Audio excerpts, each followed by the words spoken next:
Today I'm going to talk about glycogenesis.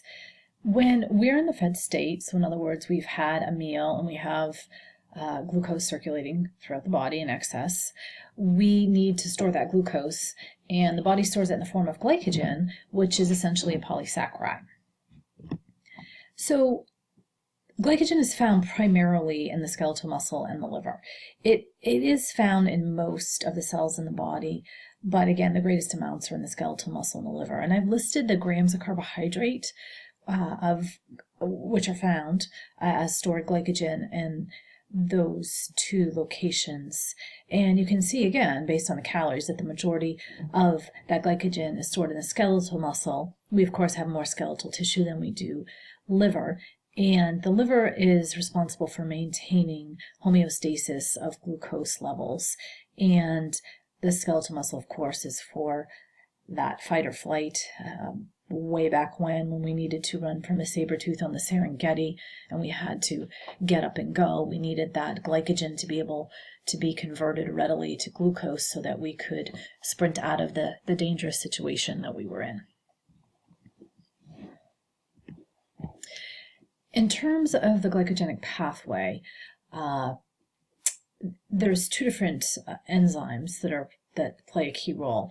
In non-hepatic cells, i.e. the skeletal cells, skeletal tissue, the hexokinase enzyme is responsible for catalyzing the reaction, and in the liver it's glucokinase. And there are 4 steps. I think it's easier if I break down glycogenesis into 4 steps, and that'll make it easier to understand.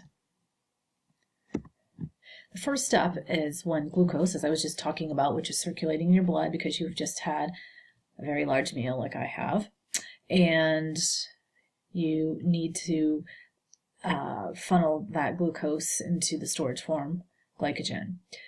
The enzyme hexokinase is responsible for catalyzing the reaction of glucose to glucose 6-phosphate, and in turn, adenine triphosphate is a phosphorylation reaction in which ATP is converted to ADP. And the second step, again, if you remember, we just made some glucose 6-phosphate. We have a enzymatic reaction where a phosphoglucomutase catalyzes the reaction of our glucose 6-phosphate that we just made to glucose 1-phosphate. So we're going from glucose 6-phosphate to glucose 1-phosphate. We then take that glucose 1-phosphate in the body in another reaction catalyzed by UDP glucose pyrophosphorylase. That's Mandy ringing the hockey medals that are hanging on the door in the background there. I apologize for that. She wants to leave, but she's going to have to wait. And in that reaction,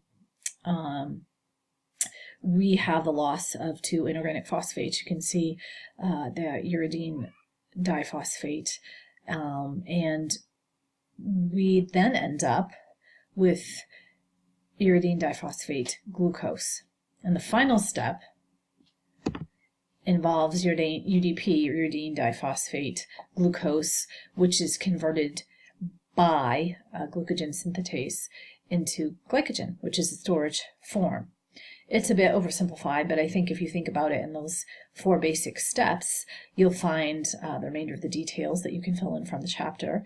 As always, please let me know if you have any questions, and I will see you next time.